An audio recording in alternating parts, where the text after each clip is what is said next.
제가 이제 서울에 있을 때 자주 가던 곳이 한 곳에 있습니다. 춘천 가까이에 의암댐이라고 하는 의암호라고 하는 호수를 참 좋아해서 거기를 자주 갔었습니다. 대학교 1학년을 마치고 그리고 이제 초겨울에 마지막 종강 모임으로 우리 과 인원들만 모여서 MT를 갔어요. 그 의암댐 바로 옆에 사막산이라고 하는 아주 거칠고 험한 산이 있고, 그 산 중턱에 댐에서 바로 한 200m 정도 산으로 올라가면 거기에 산장이 하나 있습니다. 사막산장. 지은 지 아마 한 6, 70년 된 것 같아요. 오래된 건물입니다. 그래도 튼튼하게 콘크리트로 잘 지은 그런 집인데요. 그 집에서 하룻밤을 보냈습니다. 밤에 도착해서 밤에는 뭐 어디 산으로 데리고 올라가길래 어디로 가나 했더니 올라가니까 집이 있더라고요. 그래서 밤을 자고, 제가 이제 새벽잠이 없으니까 새벽 일찍 잠이 깨서 옥상에를 올라가 봤는데, 이야, 그 광경에 너무 반해가지고 발 아래 의암호 호수가 쫙 펼쳐져 있고요. 거기서 초겨울이니까 물안개가 이렇게 모락모락 쫙 올라와서 산을 이렇게 덮어 올라오는데, 주변에 있는 산을 이렇게 돌아봤더니 기암괴석들이 이렇게 있고 거기에 아름드리 소나무들이 이렇게 어우러져 있는데요. 꼭 그 진경산수화 속에 들어와 있는 것 같은 그런 느낌이었습니다. 너무 반해가지고 가끔 거기를 찾아갔었죠. 사람들과 함께 가기도 하고 거기서 또 숙박을 하기도 하고, 지금은 아쉽게도 숙박은 안 하고 그걸 찻집으로 개조를 해서 차를 팔더라고요. 그것도 뭐 할 때가 있고 안 할 때가 있고 그러던데요. 그 정말 아름다운 그 광경. 그런데 거기를 나중에 또 한 번 갈 일이 있었는데 전혀 다른 목적으로 갔습니다. 제가 전에 이제 직장에 있을 때 직장 동료들이 낚시를 좋아하는, 아주 참 제가 좋아하는 두 분이 계셨는데, 두 분이 밤 낚시를 간다고 하는 거예요. 그래서 나도 한번 따라가 보자. 그래서 같이 가자고 했더니 같이 가자고. 그래서 갔더니 간 곳이 그곳이더라고요. 그 의암호에서 배를 타고 한 2, 300m 들어가서 거기 좌대라고 집이 조그맣게 물에 떠 있는 집에, 거기서 이제 하룻밤 동안 낚시를 했습니다. 밤새도록 낚시를 던지고 또 이야기도 하고 했는데 물고기는 구경도 못했습니다. 아침까지 있었는데 한 마리도 구경을 못했고, 그리고 아침에 그 호수에, 잔잔한 호수 위에 조용한 곳, 그곳에서 이렇게 밤을 보내고 났는데 기분이 참 좋더라고요. 그런데요, 그 아름다운 호수, 그 잔잔한 호수가 전혀 다른 얼굴을 감추고 있었습니다. 작년 8월 달에 뉴스를 통하여서 들었는데요, 그 강원도 지역에 폭우가 내렸었죠. 그래서 엄청나게 물이 불어서 호수에서, 댐에서 물들을 방류하기 시작하는데요, 그 의암호수에 여러분 기억나시겠습니다마는 인공으로 만든 수초섬이 있었습니다. 수초들을 키우기 위해서 물에 띄워놓은 그런 시설물이 있었죠.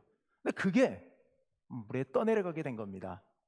춘천시에서 명령을 했고, 거기 일하는 분들이 6명이 배를 타고 그 댐에 들어가서 그 수초섬을 결박하려고, 그걸 묶어놓으려고 작업을 하다가 배가 물에 휩쓸려서 수문으로 빨려 들어가 버린 거지 않습니까? 그래서 6명이 희생되는 그런 무서운 사태가 벌어졌습니다.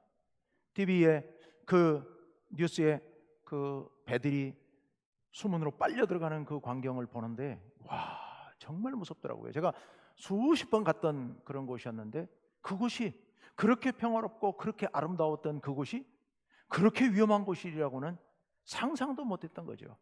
며칠이 지나서 하루에서 그분들의 시신을 수습하고 그런 일이 있었지 않습니까?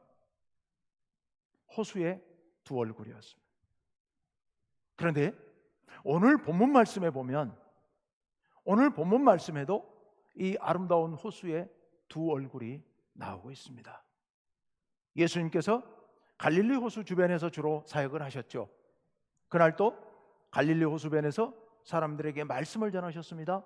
무리들이 구름대처럼 몰려왔고 육상에서는 도저히 떠밀려서 계실 수가 없어서 몰려온 무리들은 바닷가에 앉게 하시고 예수님은 배를 준비하셔서 배 위에 앉아서 해안가에 앉아있는 사람들을 향해 말씀을 하루 종일 전하셨습니다.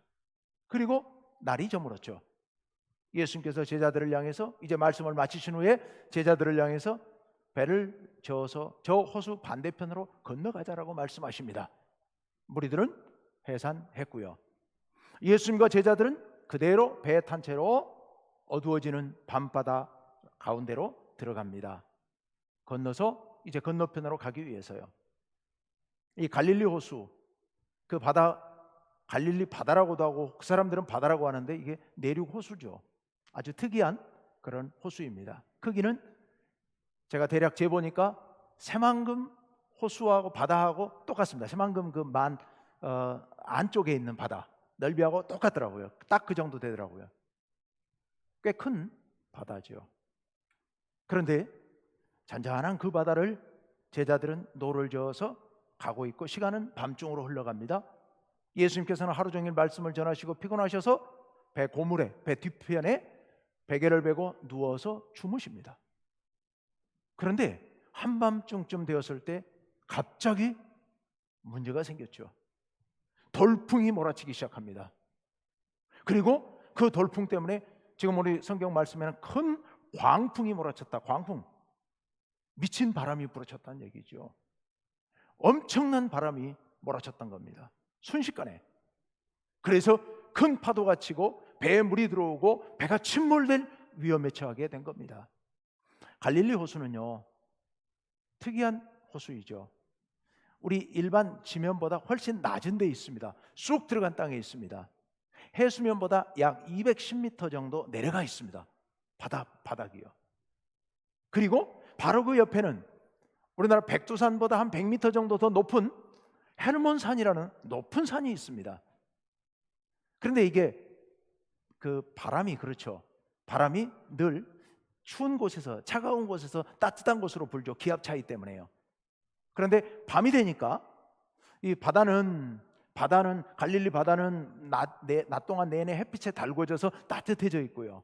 그리고 산꼭대기, 그 높은 헤르몬산 산꼭대기는 지금 벌써 식어서 차가워져 있습니다. 기압차가 생기니까 거기서 가끔 이렇게 돌풍이 몰아쳐서 갈릴리 호수에 풍랑이 일어난다고 합니다. 그날이 아마 그랬던 날인 것 같습니다. 엄청난 풍랑이 몰아쳐서 배가 침몰될 위기에 처하니까 제자들이 당황했죠. 노를 젓고 물을 퍼내고 난리를 냈을 겁니다. 그런데 그들이 그 상황 속에서 죽게 되니까 너무 무섭고 너무 당황했습니다. 그래서 예수님을 깨우기 시작합니다. 예수님, 우리가 죽게 된 것을 돌아보지 아니하시나이까 하고 예수님을 깨우죠. 그리고 예수님께서 잠에서 깨어나셨습니다. 잠에서 깨어나셔서 그리고 말씀하시죠. 40절, 오늘 본문 40절 말씀을 우리 같이 한번 봅시다. 네, 우리 다 같이 한번 읽어볼까요? 시작.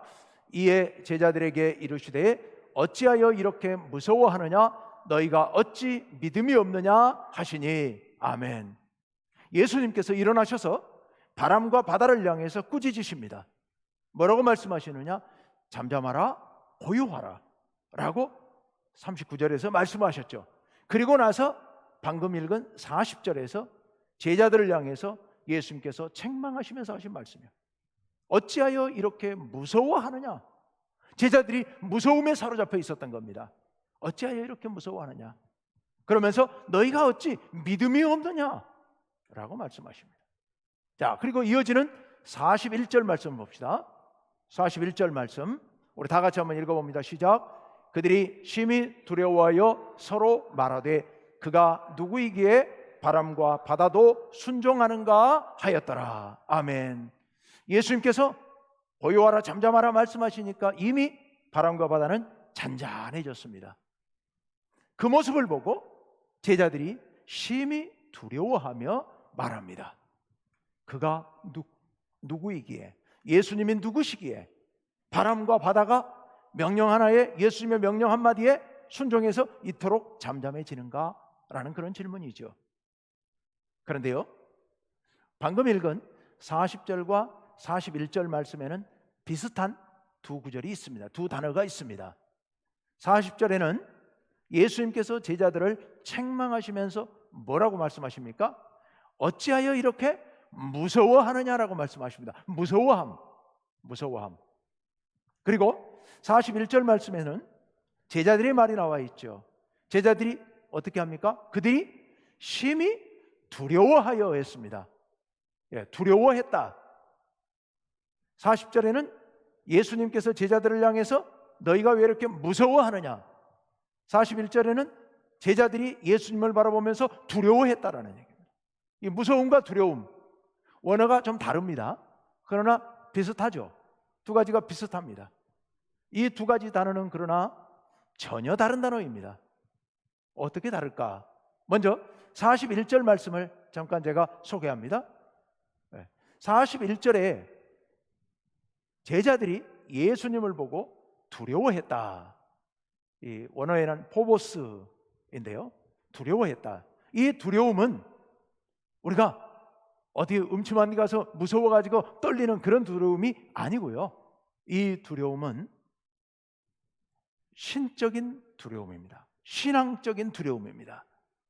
우리가 신앙생활하는 중에 어떤 우리가 알지 못하는 신비로운 또는 두려운 하나님의 임재를 느끼거나, 또는 안 믿는 사람들이 어디 으슥한 곳에 가서 막 귀신이 온 것 같은, 그런 다가온 것 같은 이런 두려움 가운데 떨림으로 두려워하는 그런 두려움을 말할 때 이 포버스라는 단어를 사용합니다.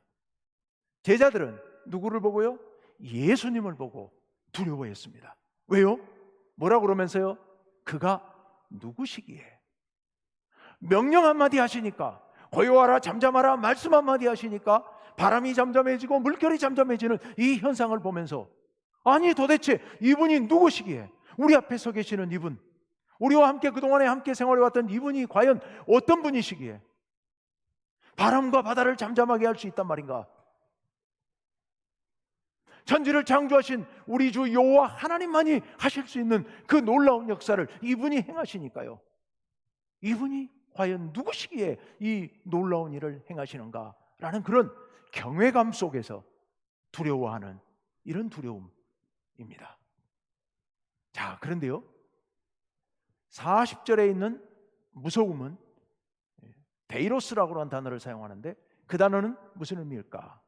이 단어는 정말로 우리가 어떤 위험한 상황을 만났을 때 그 위험한 상황 속에서 공포감이 짓눌려 가지고 무서워하는 그 무서움을 가리키는 말입니다. 예수님께서 제자들을 향해서 너희가 어찌하여 이렇게 무서워하느냐라고 말씀하시죠. 아니, 예수님이 이상하시잖아요? 그렇죠. 무서우니까 무섭죠. 죽을 것 같으니까요.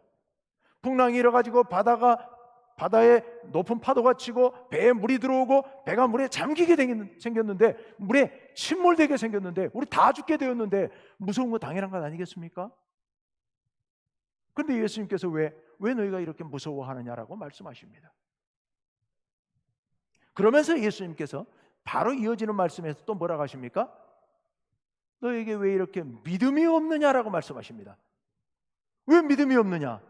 아니, 믿음하고 지금 무서운 거하고 무슨 상관이 있을까요? 거기다가 예수님께서 아까 바람과 바다를 잔잔하게 하실 때 어떻게 하십니까? 그들을 꾸짖으시면서 잠잠하라 고요하라라고 명령하셨습니다. 그것도 좀 이상하죠. 어떻게 바람과 바다를 향해서 꾸짖으실 수가 있는지, 사람도 아닌데. 다 연결이 되어 있는데요, 이 세 가지가 연결이 되어 있는데요, 여러분, 제자들이 왜 그렇게 무서워했을까요? 예수님은 왜 그렇게 꾸짖으셨을까요? 제자들을 책망하시고 바람과 바다를 꾸짖으셨을까요? 이 제자들은 갈릴리 바다에서 잔뼈가 굵은 제자들이 여러 명 있습니다. 그 안에 바닷가에서 태어나서 평생 바다에서 일을 하면서 살아가는 사람들입니다. 그 정도 풍랑에서 막상 빠지면 헤엄쳐 나와서 살 수도 있을 텐데, 그렇게까지 무서워하고 두려워한 것은 사실은 좀 다른 맥락입니다. 어떻게 다른 맥락일까요? 여러분, 심청전에 보면 상인들이 심청이를 사다가 뭘 합니까? 인당수에 가서 심청이를 바다에 제물로 바치면서 용왕에게 빌잖아요. 뭘 빌어요? 잔잔한 바다와 그리고 안전한 항해를 기원하잖아요. 왜 그런 겁니까?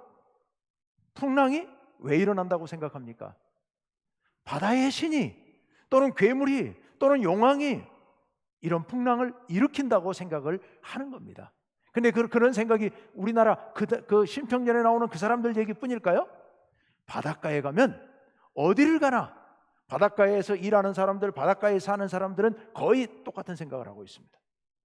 고대 이스라엘 사람들도 비록 그들이 하나님을 섬겼지만 바다에 살아가는 사람들은 늘 그런 생각을 합니다. 바다에는 괴물이 있다고 생각을 합니다. 바다에는 성경에도 보면 바다에 리오야단이라고 하는 괴물이 살고 있다고 생각을 한 겁니다. 그 괴물이 풍랑을 일으키고 배를 침몰시키고 사람들의 생명을 빼앗아 간다고 그렇게 생각을 하고 있었던 겁니다. 예수님을 따르는 제자들도 하나님을 믿고 있었지만 그 생각에서 그렇게 자유롭지는 못했던 거예요. 평소에 그것을 아니라고 생각했을지 모르겠지만 갑자기 막상 상황이 닥치니까 풍랑이 일어서 죽게 되니까 그런 두려움, 공포에 휩싸이게 된 겁니다. 그들이 두려워한 것은 물결이 두려운 게 아니고 배가 침몰되는 게 두려운 게 아니라 바다의 신이 노해서 이렇게 풍랑을 일으키고 우리를 집어삼키려고 한다고 하는 이런 신적인 공포심, 두려움이 그들 가운데 엄습해 왔던 겁니다. 그래서 그 제자들은 무서워서 그 두려움 속에 완전히 압도되어서 어찌할 바를 모르고 이성을 잃어버리고 공포심에 쌓여 있었던 겁니다. 그래서 예수님께서 그들을 향해서 너희 왜 그렇게 무서워하느냐? 너희에게 믿음이 없느냐? 바로 믿음과 연결된 문제이거든요. 우리 하나님께서 우주 만물을 창조하시고 다스리신 하나님이신데 믿지 못하고 그 풍랑을 일으키는 괴물을 두려워하는 이들, 그들을 향하여 어찌하여 너희는 믿음이 없느냐라고 말씀하신 겁니다. 그리고 그들이 보는 앞에서 예수님께서 바람과 바다를 향해 명령하십니다. 사탄을 꾸짖으시듯이, 귀신을 꾸짖으시듯이 바람과 바다를 명령하며 꾸짖으시면서 잠잠하라, 고요하라라고 말씀하신 겁니다. 제자들이 보고 깨닫도록 하기 위해서 이 모든 것을 다스리시는 것은 여호와 하나님이시고 그리고 하나님께서 그 권능을 내게 주셨다는 것을 알려주시기 위하여서 예수님께서 바람과 바다를 꾸짖으셨던 겁니다. 여러분, 호수라고 하는 이 참 아름답고 잔잔하고 평화로운 이 호수에 이런 놀라운 두 가지 얼굴이 숨어 있는데 그 바다를 헤엄쳐가고 있는, 그 바다를 저어가고 있는 배는 늘 그런 위험을 감수할 수밖에 없는 거죠. 사람들은 우리 인생을 가리켜 항해라고 이야기합니다. 넓은 바다를 항해하는 한 척의 배라고 우리 인생을 설명합니다. 우리 개인의 삶뿐만 아니라 우리 가정도 또 우리의 교회 공동체도 넓은 바다를 항해가는 한 척의 배입니다. 바다는 잠시도 잠잠하지 않습니다. 어쩌다가 잠깐 물결이 잔잔할 때는 있지만 대부분의 경우에 바다에는 물결이 입니다. 파도가 칩니다. 때로는 거센 풍랑이 일어납니다. 그래서 우리의 인생을 집어삼키려고 하게 됩니다.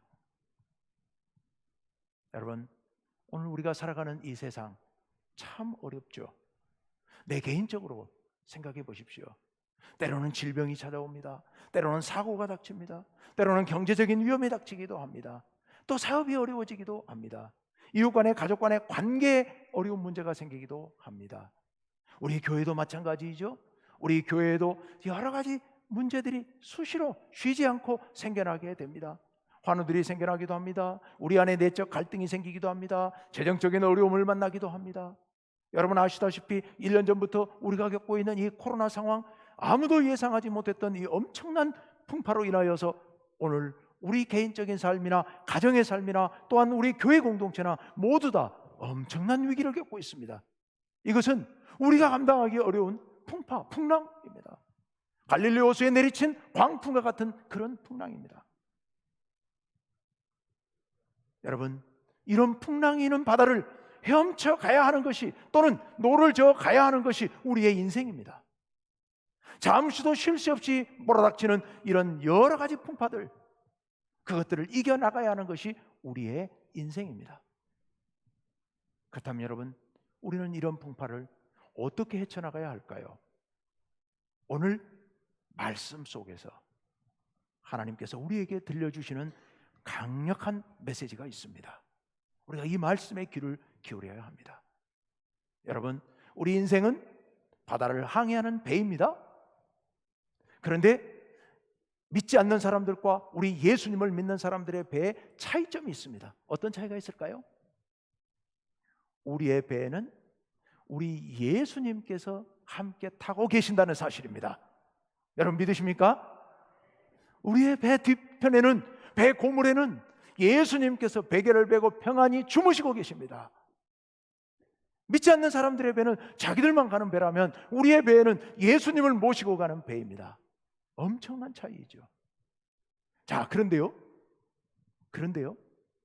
그래서 뭐가 다를까요? 그들의 배에는 풍랑이 일지만 우리의 배에는 풍랑이 일지 않을까요? 우리의 배에는 바람이 불지 않고 우리의 배에는 파도가 치지 않을까요? 그렇지 않습니다. 제자들이 예수님을 배 뒤편에 모시고 갈릴리호수를 건너가는데도 거기에도 광풍이 몰아치고 파도가 쳐와서 배가 침몰될 위기까지 가게 됩니다. 여러분, 우리가 예수님을 모시고 살아간다고 해서 우리의 인생에 풍파가 닥치지 않는 것이 아닙니다. 질병이 걸리지 않는 것도 아니고 사고가 우리만을 피해가지도 않습니다. 우리만의 경제적인 모든 문제가 우리가 예수님을 믿는다고 해서 아무 문제가 생기지 않는 게 아닙니다. 예수를 믿어도 가난해질 수 있고, 예수를 믿어도 사업에 부도가 날 수 있고, 어려움이 닥칠 수 있습니다. 예수를 믿는 사람들에게도 코로나는 걸리고, 예수님을 믿는 우리 교회에도 코로나로 인하여서 큰 어려움을 당할 수 있습니다. 풍파가 닥친다고 하는 것은 전혀 다르지 않습니다. 똑같습니다. 그런데 뭐가 다를까요? 우리의 배에는 예수님이 계십니다. 예수님이 계시기 때문에 우리는 무서워할 필요가 없죠.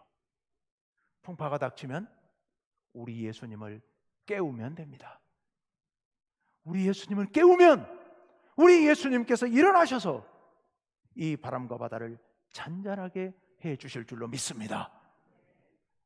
그것이 우리 믿는 사람들이 누릴 특권입니다. 우리는 예수님을 깨우기만 하면 됩니다. 예수님을 깨우면, 믿음을 갖고 예수님을 깨우면 예수님께서 일어나셔서 우리의 문제를 해결해 주시는 줄로 믿습니다. 어떻게 깨워야 할까요? 예수님을 어떻게 깨워야 할까요? 기도해야죠.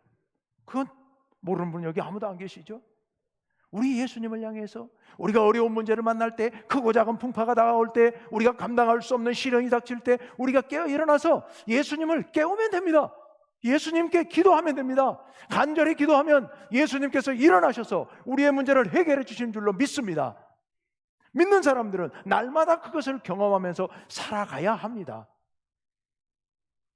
우리가 기도하면 예수님께서 귀찮아하실까요? 야, 그까짓 거 갖고 기도하냐? 야, 그거 갖고 나를 깨웠냐? 라고 말씀하실까요? 그렇지 않으십니다. 예수님께서는 우리가 기도하는 소리를 듣기 원하십니다. 우리가 일어나서 주님 앞에 나와 기도하러 나오는 그 모습을 예수님께서 너무너무 기뻐하시고 반가워하시고 환영하시는 줄로 믿습니다. 마치 제가 자주 비유를 들어 얘기합니다마는, 우리 집에 모신 우리 연로하신 부모님, 우리 집 저 안방에 모신 우리 부모님, 이제 연세가 많으셔서 상황 판단도 제대로 안 되시고 나에게 구체적으로 어떤 도움도 주실 수가 없어요. 그렇지만 부모님 아무것도 모르신다고, 나에게 도움이 안 되신다고 저 뒷방에 모셔놓고서 내가 하루 종일 아무 말도 하지 않고, 직장 갔다 왔는데 부모님이 물으십니다. 오늘 무슨 일 없었냐? 어머니가 뭘 그런 걸 알려고 그래요. 만약 우리가 그렇게 부모님께 아무 말도 하지 않고 어떤 의논도 하지 않는다면 이거 부모님 모시는 거 맞습니까? 이건 아니잖아요. 우리 부모님께서는 우리가 다가와서 부모님께 시시콜콜 있는 얘기 없는 얘기 다 지어내서라도 이야기하는 것을 기뻐하실 겁니다. 그래야 행복해 하실 겁니다. 우리 예수님께서 그렇게 우리의 이야기를 기다리십니다. 우리가 예수님께 나와 말씀 나누기를, 우리가 어려운 문제가 만났을 때 예수님과 의논하기를, 우리 스스로 해결할 수 있는 문제를 하더라도 예수님께 기도하기를 예수님께서는 기다리고 계신 줄로 믿습니다. 그러니 우리는 예수님을 깨워야 할 의무가 있는 사람들입니다. 예수님께 기도함으로 깨웁시다. 여러분, 우리 충북교회 코로나 상황을 만나면서 그래도 열심히 기도하시지만 그래도 새벽 기도하는 인원이 코로나 전보다 몇 명 줄었습니다. 정말 안타까운데요. 집에서 기도하시는 줄로 믿습니다만은 그래도 힘내서, 더 힘내서 함께 힘을 모아서 기도하시면 좋겠습니다. 더 힘내서 기도합시다. 예수님께서 기다리고 계시니까요. 그렇게 예수님을 믿고 깨울 수 있는 사람은 그 전에 해야 할 일이 하나 있습니다. 그 전에 해야 할 일이 뭘까요? 두려워하지 않는 일입니다. 무서움에 사로잡히지 않는 일입니다.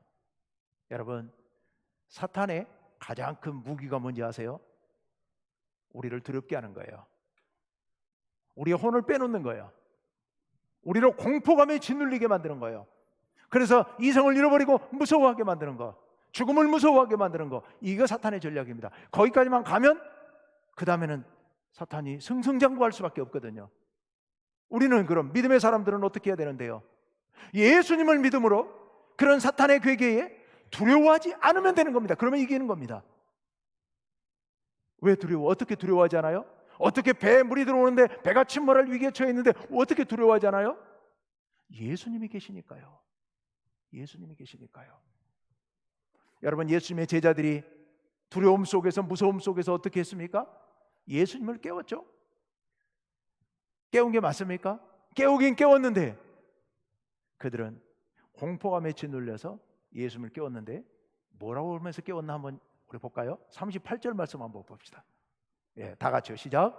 예수께서는 고물에서 베개를 베고 주무시더니 제자들이 깨우며 이르되 선생님이여 우리가 죽게 된 것을 돌보지 아니하시나이까 하니, 제자들이 예수님을 깨우면서 우리가 죽게 된 것을 돌보지 아니하시나이까?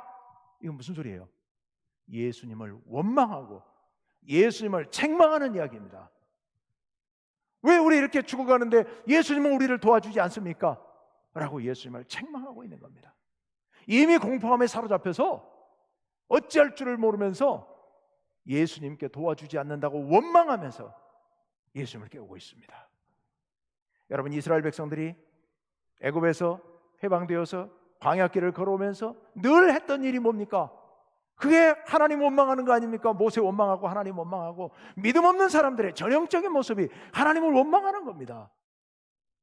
여러분, 우리 두려움에 빠져가지고 공포심에 질려가지고 하나님을 원망하고 예수님을 원망하는, 왜 내게만 이런 일이 생기냐고, 나 왜 예수 믿는데, 내 예수님께 이렇게 날마다 기도하는데, 날마다 교회 가서 하나님께 예배드리는데 왜 내게 이런 질병이 닥치냐고, 왜 이런 사고가 생기냐고, 왜 이런 어려움이 닥치냐고 원망하지 맙시다. 이 원망하는 거 이거 아닙니다. 이거 잘못된 겁니다. 이건 믿음 없는 행동입니다. 원망이 아니라 그 전에, 공포감에 질리기 전에 믿음으로 예수님께 나아가 예수님과 의논해야 되는 겁니다. 예수님의 제자들이 실수한 게 바로 그겁니다. 더 일찍 예수님께 나아가 예수님을 깨워서 예수님과 의논했어야 돼요. 근데 그걸 못한 게 제자들의 한계였던 겁니다. 성도님 여러분, 우리는 넓은 바다를 항해하는 그런 배들입니다. 절대로 일평생 아무 문제 없이 잘 되기만 하는 그런 사람은 없습니다. 바다는 한시도 잠잠하지 않거든요. 우리 인생에는 수많은 어려움이 닥칩니다. 우리가 예수님을 믿어도 마찬가지입니다. 믿어도 똑같이 어려움이 닥칠 수 있습니다. 심지어 교회에도 어려움이 닥칩니다. 그런데 우리 믿는 사람들이 달라야 하는 것은 우리 배에 누가 계시다고요? 예수님께서 함께 계시다고 하는 이 놀라운 사실을 잠시도 잊어버리지 않는 게 우리의 할 일입니다. 그래서 풍랑 앞에 두려움이 생기기 전에 어려운 문제를 붙들고 예수님을 깨우며 예수님과 의논해야 합니다.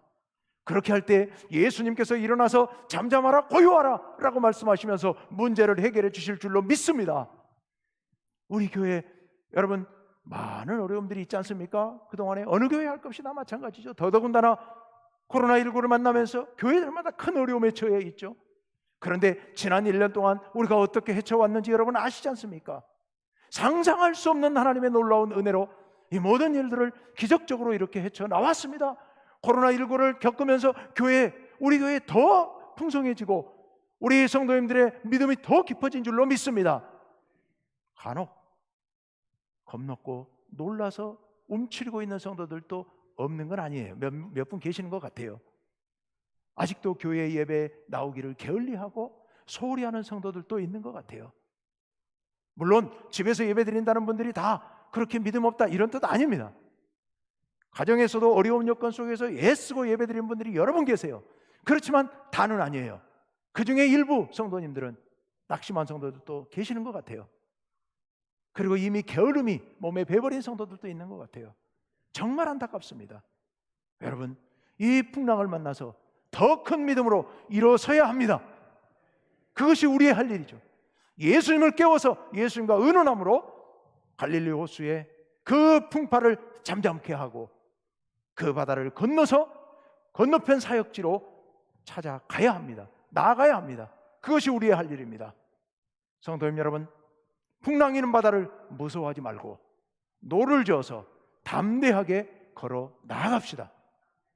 오늘 우리 설교 제목처럼 우리 풍랑이는 바다를 힘차게 노를 저어서 믿음으로 나아가 우리의 목적지까지 도달할 수 있는 우리 성도님들 되시기를 간절히 바랍니다.